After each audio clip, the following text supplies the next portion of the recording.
Jaya Radha Madhava Kunja Bihari.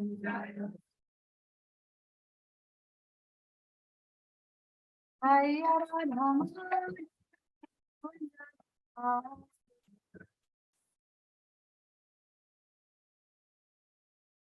Gopi Jana Vallabha Divadadhari. Gopi Jana Vallabha Divadadhari.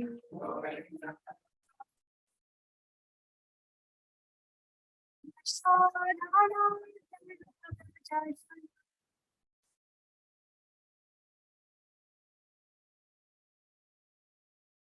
Sadhanandana Jai.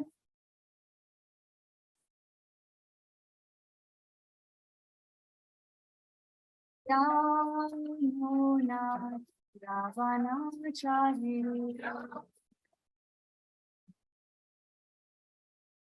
Jaya Radha Madhava Kunja.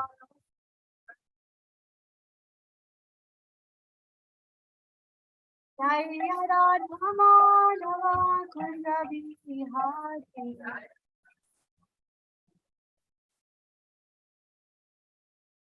Radha Madhava ki.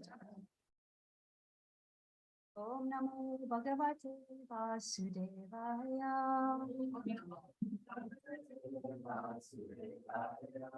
Om Namo Bhagavate Vasudevaya.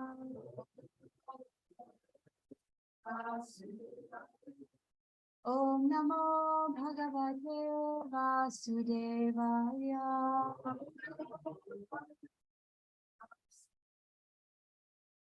Good morning, everyone. Nice to see you all. So today we're continuing the exciting adventures of Krishna.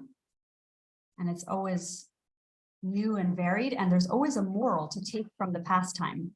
You know how they have Aesop's fables? Who here has heard of Aesop's fables? Okay, so some of you. So they have like a story about usually about an animal, and then there's a moral, like why, about greed or about envy. And so the messages stay more, they're more appealing to us when they're told to us through a story. So today's pastime, first we're going to hear a little bit about one of Krishna's sons, and then we're going to hear the story of the Syamantaka jewel. So who here has heard the Syamantaka jewel before? Raise your hand if you've heard that pastime. Okay, so who here has not heard that story yet? Okay, so in this story, you'll see there's some morals, like take-home lessons. And one of the big ones is about greed. And you can, as you're reading about it, think about what are the take-home lessons for me from this pastime. Okay, so we're going to start with, and I want 5 readers. We're going to break it up by section. So 5 readers, raise your hand if you'd like to read. Okay, 1. So you'll start with the life of Pradyumna, and then you'll do Pradyumna returns. Christina, who else raised their hand? Okay, Prabhakriya. So you'll do Krishna defamed, and then Nitai. Okay, so you'll do a battle with Jambavan. Okay, so remember your title, and then I need 1 more. Shruti. Okay, so you'll do the last part, which is called Akrura returns. Okay. That's on page 260. Yeah. Are the page numbers the same on there? Different. Yeah, we're finishing the end of 16. There's a few pages there.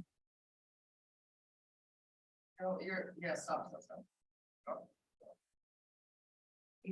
So remember yesterday, Krishna rescued Rukmini from her situation. And so now we're going to hear about their son, Pradyumna. There we go. Life of Pradyumna. Okay, so can I take a microphone?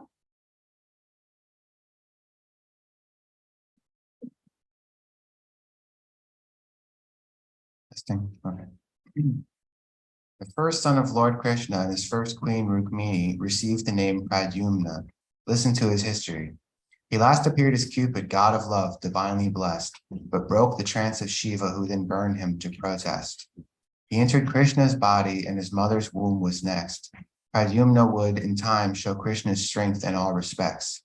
Alas, a cruel demon named Sambara kidnapped him and threw him in the ocean because he was Krishna's kin. A fish gulped up the infant and was subsequently caught, delivered to Sambara's kitchen, weighed, appraised, and bought. The fish was cleaned, his belly sliced. The infant was set free and given to a nearby kitchen maid, Mayavati. Mayavati wrapped up the child, surprised it was alive. Then unexpectedly, the prophet Narada arrived. This child was taken from his parents, Narada explained. He stayed with you in other lives, and with you he remains. Mayavati could then recall that in a former life, this child once was Cupid and she Rati, Cupid's wife. Delighted that her husband had returned to her this way, Mayavati took care of him and loved him every day. Pradyumna quickly grew to show the splendor of his youth. Indeed, no woman who beheld him could remain aloof. Mayavati felt natural attraction for the boy and started making looks and moves a girlfriend might employ. Pradyumna said, "Oh mother, how your attitude has changed. You're acting like my lover, which indeed is very strange." Mayavati explained herself and what had come to pass. Aware the boy had Krishna's strength, she thought a bit and asked, "Please kill Sambara. After all, he put you through such hell. He's daunting, yes, but I shall teach you potent mystic spells. Your mother lost her darling son and cries on your behalf, exactly like a mother cow who's lost her newborn calf." Of course, Pradyumna said. Mayavati then taught him how to use the mystic weaponry with which she was endowed. Now well prepared, Pradyumna found Sambara, stood and cried, "You ugly foolish monster, come along, it's time to die." These insults to Sambara were far more than he could take. With eyes turned red from rage, the demon, hissing like a snake, picked up his club and spun it round and hurled it with the sound a thundercloud would make when hurling lightning to the ground. Pradyumna knocked the club away and threw his in reply. Sambara, though, had vanished. Then at once up in the sky, the demon laughed and launched at him a deadly mystic rain of axes, clubs, and shafts that would leave other rivals slain. Harassed by this incessant rain, Pradyumna cast a spell, deflecting each demonic weapon even as it fell. Sambara knew destructive tricks from each demonic race. Pradyumna's godly powers, though, could never be erased. Surprising the bewildered fiend, Pradyumna flashed his sword and cut Sambara's head completely off its spinal cord. Its red mustache and golden earrings wobbled on the ground. The gods praised Krishna's son and showered flower petals down.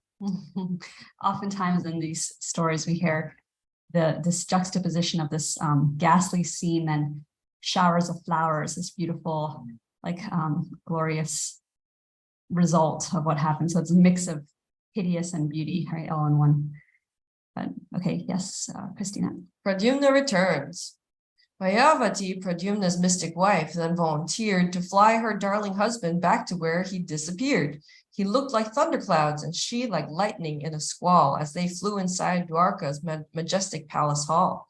On seeing this enchanting man with bluish blackish skin, the ladies in Lord Krishna's palace thought it must be him. His yellow silken garments, charming smile, and curly hair made all the women bashful, and they scattered here and there. On noting subtle ways in which he differed from the Lord, some ladies became curious and cautiously came forward. Queen Rukmini observed the boy and felt so overcome, her breasts began to trickle milk as she recalled her son. Queen Rukmini said, "Who is he, this jewel of all men? If I have ever seen him, I cannot remember when. Who are those lucky parents who have given him his life? Who is this lovely woman he has taken as his wife? If my son, who was kidnapped from his cradle long ago, came back today, would he display this hero's handsome glow? How is it he resembles my dear Krishna's limbs and form? His speech, his pace, his smiling face are just as sweet and warm. My left arm is now quivering, a sign of some great boon. I love this youth so much. Could I have borne him from my womb?" Just then Lord Krishna, Vasudeva, and Devaki appeared. The truth was known to Krishna, but it wasn't volunteered. Sage Narada, as always, coming timely on the scene, knew everything that happened, so he kindly intervened. Some wicked fool, he said, kidnapped Pradyumna out of spite. Mayavati, his long-lost wife, returned him here tonight. As Rukmini embraced the pair, her tears choked up her voice. Lord Krishna and his parents hugged them too, and all rejoiced. Pradyumna, gone for years and for whom countless tears were shed, appeared as someone long revered, returning from the dead. The palace women who withdrew when he had first arrived had thought Pradyumna Krishna, whom they loved, so they were shy. It's natural, of course, for he was Cupid once himself, and looked just like his father, who can charm the queen of wealth. Okay, so let's pause for a moment. So what are your thoughts on this? Any thoughts about Pradyumna and this story? This pastime? Like a main Krishna, Like a what? miniature Krishna. Miniature Krishna. Yeah. He took after his father. He looked like Krishna. Did they explain when he got lost between what Shambhala and When the Shambhala kidnapped him. So I guess when he was a baby, is that what you mean? Like how did it happen? So she threw him in the ocean because she wanted to get rid of Krishna's kin. So Pradyumna was Krishna's first child, right? So it's like, oh no, Krishna's having children now. So this demon who was envious of Krishna took the child, stole it, and then threw him in the ocean. And then a fish, I guess a very large fish, must have been a huge fish, gulped up the infant, and then ended up in the kitchen, right? And of this person named ended up in kitchen. The person cutting the fish was Mayavati, his then going to be his future wife. So I was thinking how this is all arranged so perfectly, right? So Mayavati was formerly Cupid's wife, Rati, and they're this eternal couple in a way. So she didn't have to go about trying to find out who her spouse was going to be. She was just raising him, and then she realized, oh, this is Cupid. It's such an interesting story, right? So it all worked out very easily for them. Yeah, somehow this all worked out. So now we're going to go on to Syamantaka jewel. And this pastime is very intriguing as well. And again, just thinking about what happens when we become very attached to something, a possession in our life, like the greed.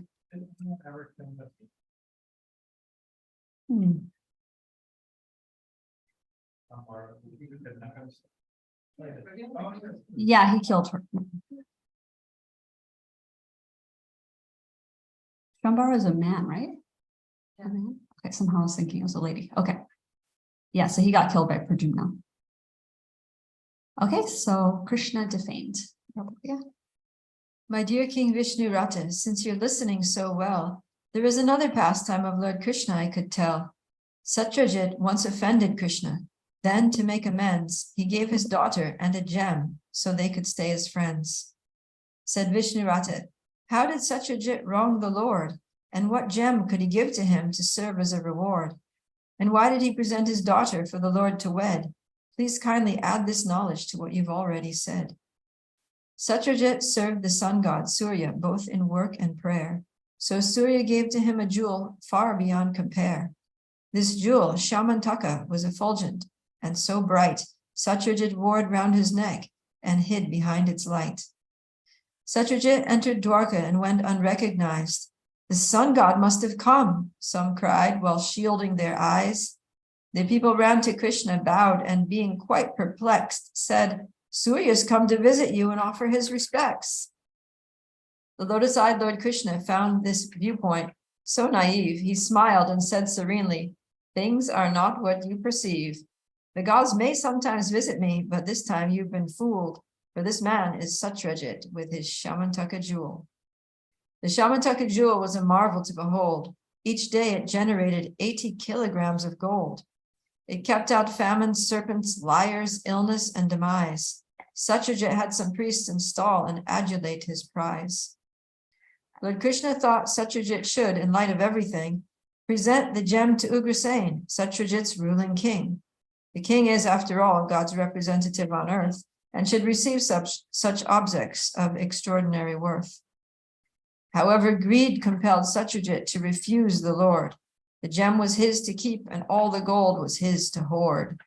He failed to see his actions had comprised a great offense, for wealth had made him arrogant and crushed his common sense. To flaunt his wealth, Satyajit let his brother take the gem, oblivious to how his greed would soon leave him condemned. His brother, named Pradyumna, hung the jewel on his neck and rode off on a horse to hunt, his head and back erect. A lion killed Pradyumna and consumed him then and there. The Syamantaka jewel went with the lion to his lair. The king of the gorillas, Jambavan, received this news and thought, that shining gem will keep my youngest son amused. So Jambavan tracked down the lion, killed him, and retrieved the Syamantaka gem, which pleased his son as he'd believed. In Dwarka, meanwhile, Satyajit, full of deep concern, kept looking for Pradyumna, who had failed to return.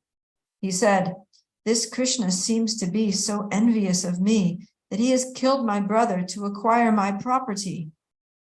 The accusation quickly spread, for everyone who hears salacious gossip tends to leave it in some other ears. When Krishna heard this rumor, he resolved to end the stain Satyajit made upon his name throughout his own domain. He gathered several witnesses who'd speak on his behalf. Together they went off to trace the late Pradyumna's path. They came upon the bodies of Pradyumna and his horse and found the killer lion killed by even greater force. Lord Krishna told his men to wait, then undisturbed and brave, he walked alone into a nearby dark, forbidding cave. Let's pause. That's like an end of a episode, right? Cliffhanger. So a couple of points here. One that struck me was at the beginning where it said, Satyajit, he was wearing this jewel around his neck. And the jewel was so effulgent and so bright that it was actually kind of hiding Satyajit behind it. He was hiding behind its light, right? It was just this effulgent light. And I was thinking how in life in this material world, we also see how people hide behind their wealth. They hide behind that like image, here I am, and it's kind of this shining show off kind of thing, right? So, and his brother even took it with that purpose. He wore it around his neck to show off their wealth. So he's like flaunting it.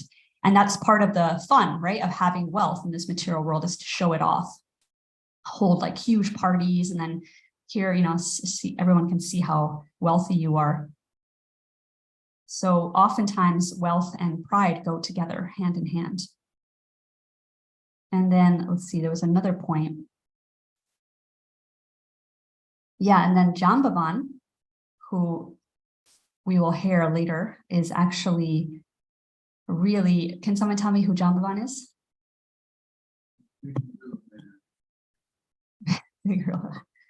Tyler, do you want to answer it? Yeah, it's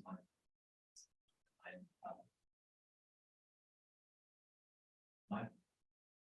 My point of reference is Jambavan from the Ramayana. So yeah. And who was he in the Ramayana? From my understanding, he was the king of bears, but I think he's a gorilla at this point. The general consensus, right? He kind of, the description is sometimes bear, sometimes gorilla, but yeah, yes. We because this is from the Bhagavatam, we say he's, how is he described here? Gorilla, right? A bear? No, king of the gorillas. Yeah. So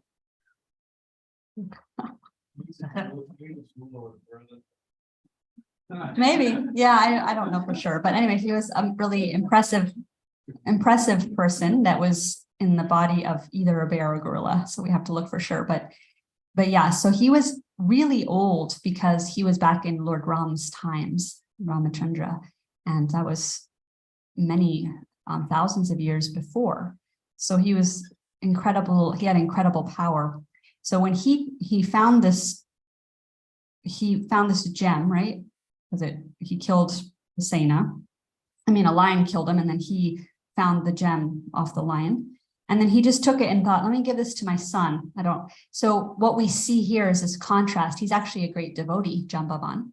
So we see this contrast between someone who thinks, I'm going to show off my wealth. Here it is, like flaunt it, show my stuff when I go out into town.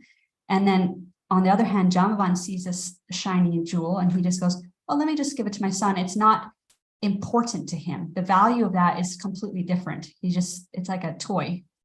And that makes one wonder, like, what does he value then? If he's not valuing that, what is it that he values? And so that's one way to see the characteristic of a devotee is where they place their value. And of course, we're going to talk a little bit later about what it means for devotees and wealth, but it's not that they always just throw the wealth to their kids for toys. It's not the lesson, but just in this case, we see that Jambavan was very detached from material wealth. He'd also been around the block for a long time, so he had a lot of life wisdom and knew that that wasn't going to bring happiness. Okay, so a battle with Jambavan. You want to show the picture? Oh, I thought you were saying, okay. I found in Veda base, it says that king of bears. King of bears, okay. Yeah. And photos are all of bears, but Yeah. yeah. Okay. Okay, then I have to put this up. So bear. Yeah, the illustration, even in the Krishna book, I believe This is the best. Okay. Yes.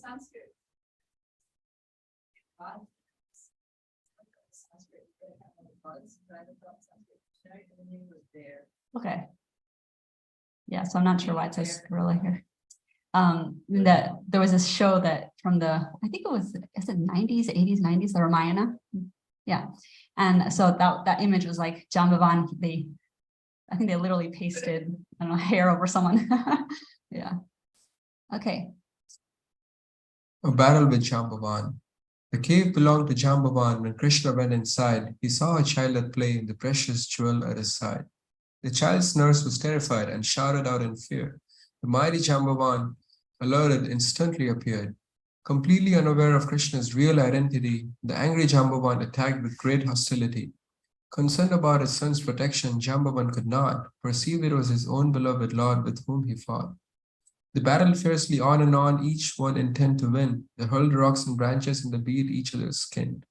They struggled like two fearsome hawks with talons, wings, and beaks, prepared to fight to death over a single piece of meat. For 28 unbroken days, the two opponents fought. The fist blows fell like lightning bolts, incessant, loud, and hot. The Jambavan had bulging muscles well beyond compare. His strength began to fail. He wiped his brow and then declared, "You must be God, the life and strength of every entity. In all my years and travels, no one else has defeated me.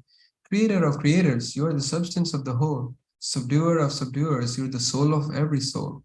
You clans of anger forced the mighty ocean to sustain a floating bridge to Lanka for your warriors' campaign. You decimated Ravana, the multi-headed beast. It must be you, Almighty Ram. I prostrate at your feet." Lord Krishna placed his transcendental hand on Jambavan and spoke in grave, emphatic tones, his fighting mood withdrawn. "Your words are true. The mystic jewel brought me here, you see, for it alone can disprove all allegations thrown at me." Said Jambavan, "Our enmity, my lord, is now dispelled. The gem is yours. My daughter Jambavati is as well." The lovely maiden Jambavati gladly gave her life to serve her father's dearest Lord as beloved wife. Outside the cave, the citizens who watched the Lord attack stood by for 12 long days before they turned and lumbered back. The tearful people said, "It seems our Lord has made his fate." His parents and his wife fell in a shocked, despondent state. The other people cursed Shatrajit for his greed and lies. They went to Durga's temple praying Krishna will survive. As Durga reassured them there was no need for concern, Lord Krishna and his bride chose that occasion to return. To see the Lord come back with both the jewel and the queen made everybody jubilant, ecstatic, and serene. Lord Krishna called Satyajit and before the royal court returned the Syamantaka gem and made a full report. Okay, thank you. So this is Krishna. We heard how Krishna married Rukmini in the yesterday. And then today, this is his second wife, right? Jambavati is entering the scene. So, sometimes we think how we're going about our day and then suddenly something very drastic happens. We never expected it. So just imagine that morning she woke up and she didn't realize that day she's going to be married to the Supreme Personality of Godhead. What an incredible turn of events, right? For her life. How wonderful that must have been for her. And the interesting thing we hear often in the different pastimes is that devotees can't immediately recognize Krishna. They have this moment, they might be a little covered over from seeing Krishna in that moment. So Jambavan is fighting him for 28 days, so like a full month. And it took him that long to realize, after his strength began to fail, that that's Krishna. That's God. That's Ramachandra, the one that he knew. And so this is also part of Krishna's pastimes, because Krishna likes to get really involved in the fights. And so if Jambavan right from the start recognized him, they wouldn't have had this really epic battle, right? He would have just been like, oh, paying obeisances, and then it wouldn't have been that thrill for Krishna, because he likes to also have a good fight. So then when Jambavan recognized him, he said, oh, you're the Ram that I know. And Ram was his Lord and very close to his heart. That was his deity, right? So anything else that came up for you with that section? Yeah.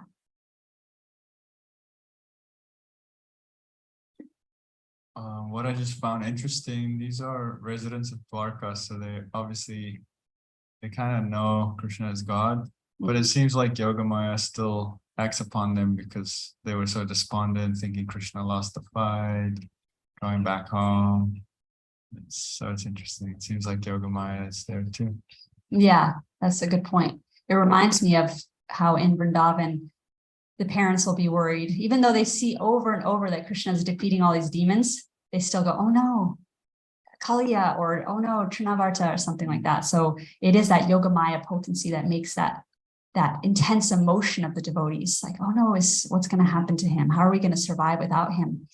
And then when he comes back, it's all the more exciting and thrilling to see him riding back in with his new bride. And yeah. Okay, so Satyajit killed. So Satyajit took the gem, so he got it back, right?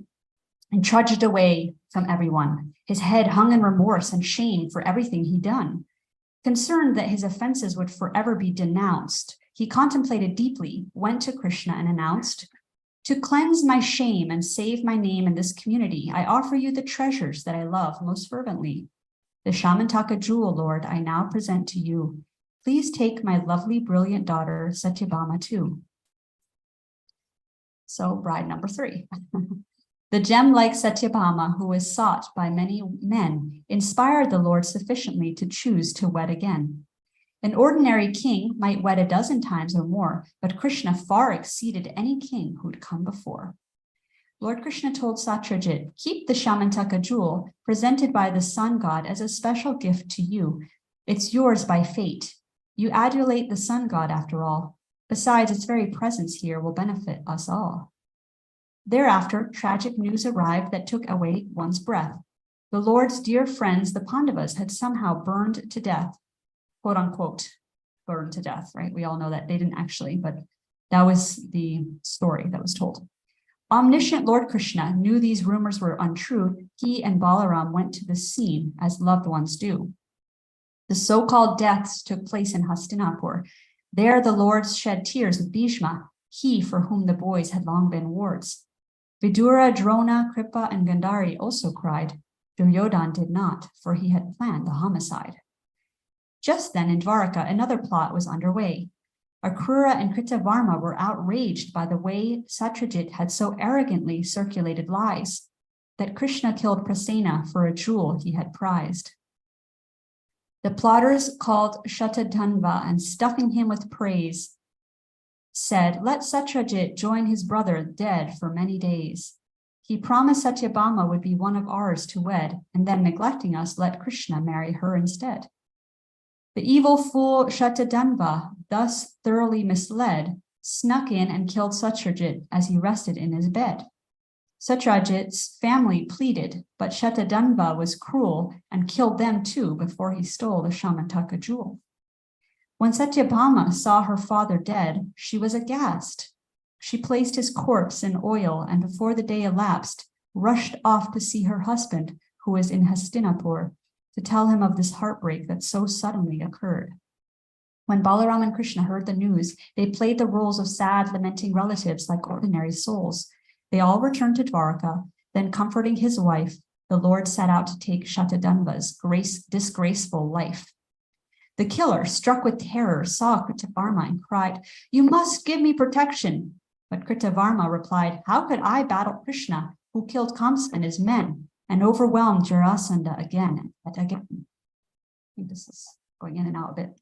Shatadanva then begged Akrura, "Please come to my aid." "How can I," said Akrura, "fight Krishna, who has made the whole created cosmos with the motion of his hand? He acts in ways the gods themselves can't change or understand." When he was only 7, Krishna lifted a great hill as if it were a mushroom. Who can counteract such skill? I simply offer my respects to Krishna. Please recall, he is the soul, the source, the very center of us all. The killer said, "Akrura, keep this gem till I come back." Thank you.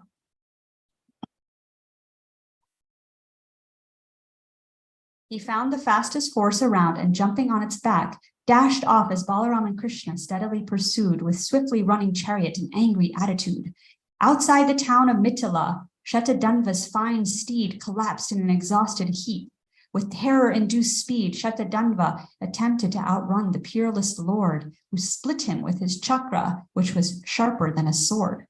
Lord Krishna searched the killer's garments, looking for the jewel. Not finding it, he said, "Have we destroyed a useless fool?" Said Balaram, "He clearly left it with somebody else. I'm sure when you're in Dwarka, you'll find it by yourself. While you return to Dwarka and solve this mystery, I'll stay here, for the king of Mithila is dear to me." Lord Balaram indeed received such deep respect and love, he stayed for years and taught Duryodhana to fight with clubs. Lord Krishna soon arrived at home and told his loving wife he'd caught her father's murderer and taken his foul life. He lessened Satyabhama's grief with pleasing, gentle words and firm determination to find out what had occurred. Lord Krishna held the final rites that Satyajit now required and comforted the relatives he'd recently acquired. Akrura and Kritavarma, who hatched the fatal plot, slipped off to other cities out of fear they would be caught. So lots of intrigue going on. And shooting now. Akrura's absence seemed to bring an unexpected blitz of natural disturbances and great unhappiness. When floods and wild creatures put the people in distress, they wondered what had happened. Then some frightened elders guessed. We hear Akrura now lives in Benares, and we are told is offering a sacrifice on altars made of gold. As Krishna banned Akrura from our city out of pride, disaster reigns without Akrura. How will we survive? On hearing these insinuations, Krishna sent out word, Akrura should return, so all could learn what had occurred. Lord Krishna, knowing all, addressed Akrura with a smile. I'm glad to see you back, my friend. Let all be reconciled. Shatadanva killed poor Satyajit.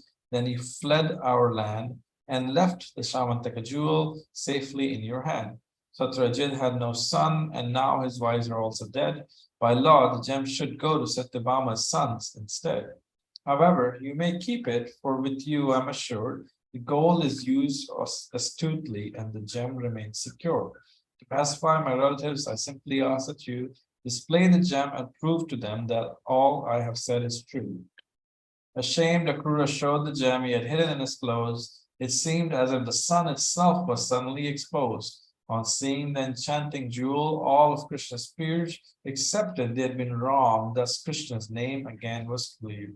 This sweet narration, splendid with descriptions of the Lord, removes all sins and leaves one cleansed, auspicious and restored. A person who remembers, speaks, or hears of it will find increasing reputation and unending peace of mind. Okay, are you starting to feel peaceful? So, yeah, this is a very difficult thing to understand about how Akrura, who is a great devotee of Krishna, could get involved in this intrigue. And Kritavarma too, right? They're both, Kritavarma was the general of Krishna's army, right? So, and Akrura is the one who brought the residents of, who brought Krishna To Mathura, yeah, from Vrindavan to Mathura. So, but he was a devotee of Krishna and he was always thinking about Krishna. So how is it that he could get involved in this and almost make a blunder, make a mistake there? So I would like first to ask you, what are your thoughts on that? How does that happen? Do you have any ideas, Prabhupada here?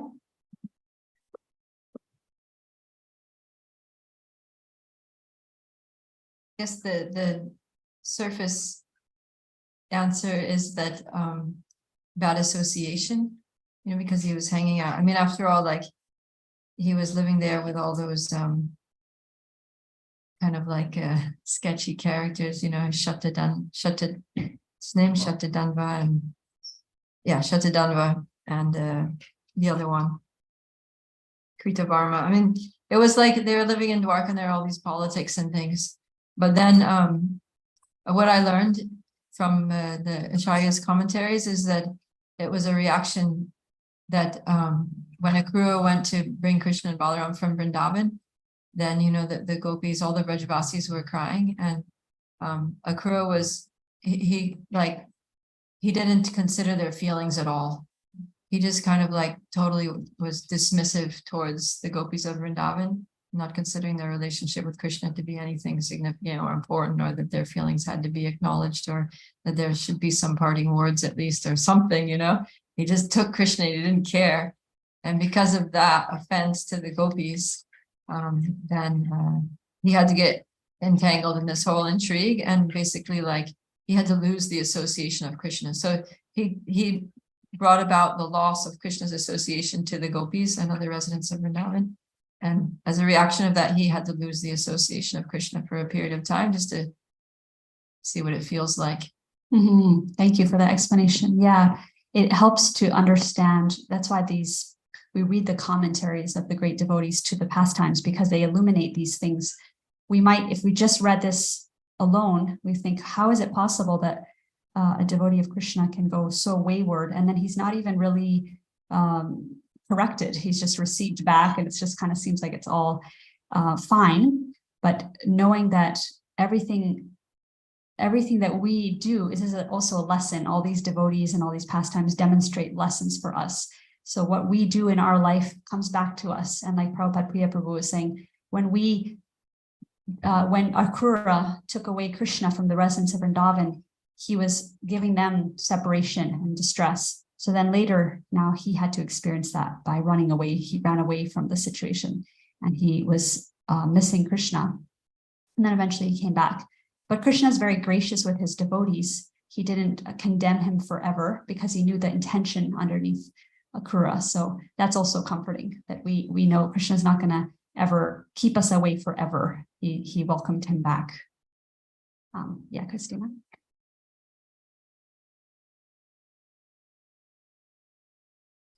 Yeah, I'd like to speak up for Akrura a little bit here. So, I mean, Akrura, as you just as you just said a second ago, right? Akrura's intention, he wasn't like he didn't like hire a hitman to get Satyajit just because he didn't like Satyajit. He and Kritavarma were doing it because they were concerned for Krishna. Basically, because they were upset that other people had blasphemed Krishna. And as we know from Nectar of Devotion, like it's one of the ways we can channel our anger is if the devotees or if the Lord are blasphemed, right? So Akrura like feels, he knows that Krishna was innocent, and so he was very upset with Satyajit for spreading these lies. So in that sense, like, should he have like lied to this evil dude and tricked him into killing Satyajit? Probably not. But I think Akrura's intentions, and then the fact that he was ashamed and left voluntarily, right? Like show that his character is not he doesn't have a bad character. Yeah. And so yeah, I mean, what he did was not correct. But on the other hand, it seems like a theme of today's chapter is that Lord Krishna is kind of something happens and people are like, oh, Lord Krishna did something wrong. And then Krishna's like, nope, actually, you don't know the entire story. And here's the proof that everything I did was totally above board. And so he did that again and again. And these opportunities are actually really good for a ruler, especially kind of early on, because like once he establishes like, okay, people said that I was a bad person, and then I proved that actually this was a big misunderstanding and I'm not a bad person. Once you do that a few times, then people kind of like, oh, okay, this person is actually really good and we should trust this person. So I mean, I see this as Akrura facilitating, Lord Krishna kind of demonstrating his reputation to the people. Nice. Yes. Thank you. Yeah. So that was the deep intention there of Akrura. And so Krishna seeing that intention, that's why he welcomed him so warmly back, because that was there as his intention, even though the way that he did it was not ideal. Yeah, so thank you so much for illuminating that. So I want to, in the little time we have left, I want to just pull out this idea, or discuss this idea of greed and wealth, and apply it to our lives. So some of us will have wealth in our lives, some of us may not, but we often get mixed messages in the scripture, and unless we're very intelligent to integrate them, we might be a little confused. So one message that we often get is that we should be renounced from material wealth. We shouldn't hold on to it, we shouldn't have it. It's like this story, right? It's a source of falling out between people, of pride, of jealousy, all this stuff, right? It pulls us away from Krishna. It's something that we can get lost in this material world. That's something that we hear about in the 11th canto. The Avadhuta Brahmana was describing in the 11th canto, 8th chapter, he's describing his different gurus. And he said that, and they're from the animal kingdom as well, the messages or the lessons he took from these different creatures. So the bumblebee, he said, we should be like the bumblebee. A saintly person should not think, this food I will keep to eat tonight, and this other food I can save for tomorrow, right? It's hoarding mentality, saving my leftovers. In other words, a saintly person should not store foodstuffs acquired by begging. Rather, he should use his own hands as his plate and eat whatever fits on them. His only storage container should be his belly, and whatever conveniently fits into his belly should be his stock of food. Thus, one should not imitate the greedy honeybee who eagerly collects more and more honey. So this is a lesson he got from the honeybee, what not to do, is to like, I'm going to take some from here, I'm going to take more, I'm going to take more, keep collecting, right? And it has that addictive quality to it. I want to hoard. It's like Scrooge, right? Collecting and gathering all the money. So if we just think about that and read that, then we might wonder, what is our relationship with money and with wealth? So we have to think about the lessons of our teachers, and Srila Prabhupada's teacher, Bhaktisiddhanta.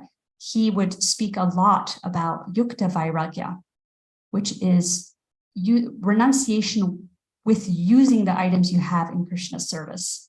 So connecting to Krishna through those items. So money being one of them. And in that same purport from that text that I just read in the 8th chapter of the 11th canto, the purport says, Bhaktisiddhanta points out that for the purpose of spreading Krishna consciousness, one may accumulate an unlimited amount of material opulence. This is called yukta vairagya. A saintly person who is unable to work in Lord Chaitanya's mission should practice austerities and collect only what he can hold in his hands and belly. However, one who has given his life to Krishna may collect unlimitedly on Lord Krishna's behalf. In fact, without acquiring material opulence, how is it possible to spread the Krishna consciousness movement all over the world? But if one personally tries to enjoy those funds acquired for the missionary activities, then he commits a great offense. So in that way, it leads to ordinary greediness. But if we're doing it for the purpose of Krishna, then it purifies that desire that can be there in the heart to accumulate something for myself. And I want to enjoy this money. I want to enjoy this this item. So some of the ways that we can do that in our life with money and wealth, when we come across it, if we're working to purify it and make sure we don't start getting that kind of hoarding mentality, that greedy, this is for me, my enjoyment, is to give a portion of that money to devotional causes. And that's called, in the Christian tradition, they're very big on this, and they call it tithing, where you give a percentage right off the top before even the taxes, right? You just right from the top, you take a percentage of your income and you give that to different charitable causes, or devotees in need. And there's actually another verse in the 11th canto that encourages this. It's very encouraging. Okay, so if you're struggling in your spiritual life, just remember this verse. It says, just as a ship, this is from 11th canto, chapter 17, text 44. Just as a ship rescues those who have fallen into the ocean, I, Krishna, he's speaking to Uddhava, I very quickly rescue from all calamities those persons who uplift brahmanas and devotees suffering in a poverty-stricken condition. So those who have wealth, if they can help those who are struggling with poverty, and if you see devotees who are in need and struggling, then that actually catches Krishna's attention. So it's very encouraging. In the purport, it says that even if one's neglecting devotional service, if they've done this in their lifetime, if they have ensured the comfort of those who are pious, saintly people with their money, right, like helping them out, then Krishna remembers them. And so he will reach out to save you, just like a boat saves the helpless people who have fallen into the ocean. So sometimes in life, we'll go through these ups and downs with our spiritual practice, or, we might, might have a time where we're not as steady in our sadhana or whatever. But if we can remember this one thing, that to always purify what we have by helping those saintly persons around us who are in need, or to help the causes of the movement, then we purify not only our consciousness, but we're also helping the Sankirtan movement of Lord Chaitanya. So our takeaway for this is to think, what I might not have a Syamantaka jewel, but I do have some things that I'm attached to. I do have some things that I want to flaunt. And you can think in your mind, you can be introspective and think, what are those things that I like to kind of show off? So it's not always money. It's sometimes things like our intelligence, or our background, or different ways that opulence shows up for us, right? It can look more subtle. It can be position. We might be proud of a position we have, or something we've achieved. And we might want to show that, right? We might want to show off a little bit to have that mood. So when we notice that in ourselves, we can think, okay, here's my mini Syamantaka jewel, right? I'm getting kind of excited about it.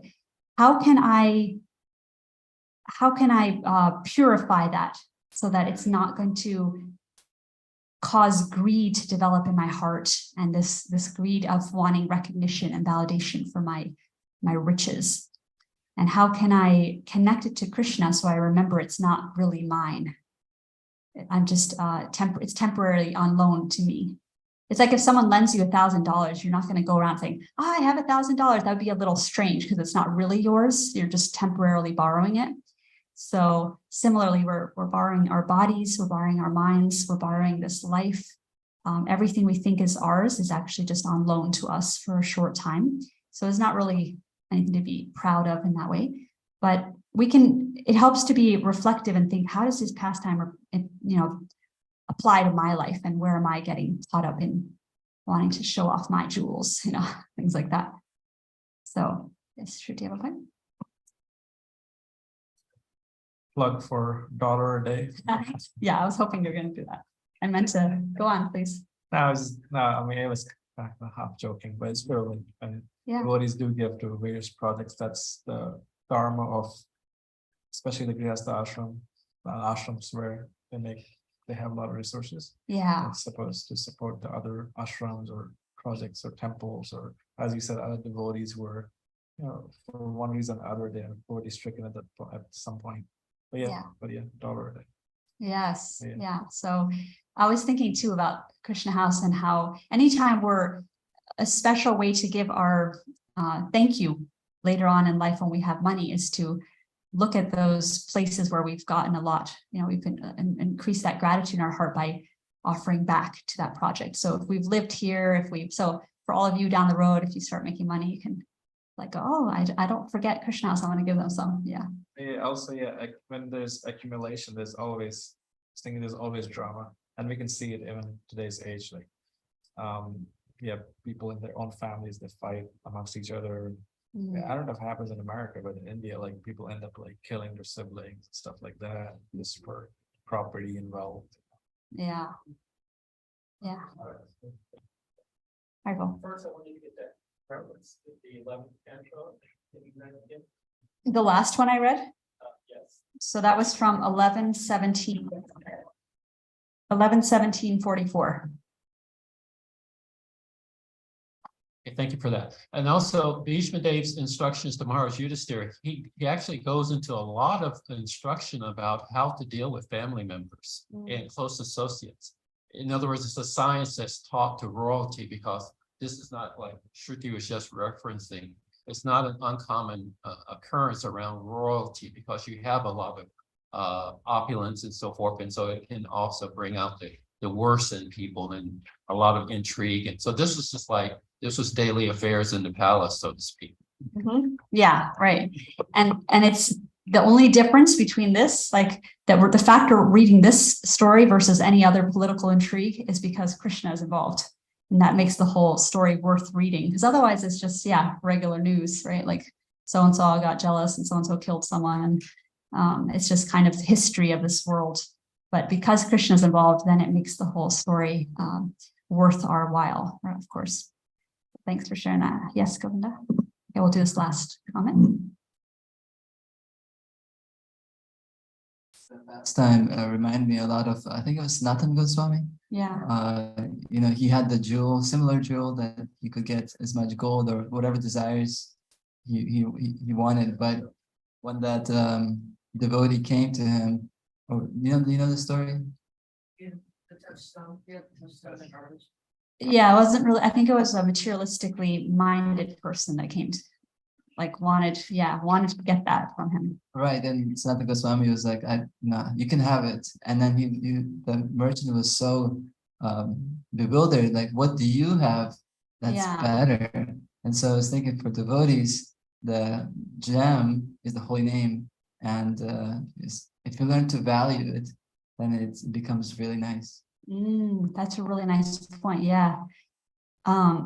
Yeah, what devotees value is that gem of the holy name. I was thinking that too. It's like, it is something we can show, right? Because it's not ours, it's Krishna. But in that case, we can flaunt the holy name, which we do in Kirtan and Sankirtan and so on.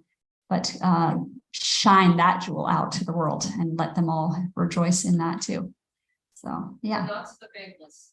But not to the faithless. Yeah, that's true. Yeah, give them some sunglasses.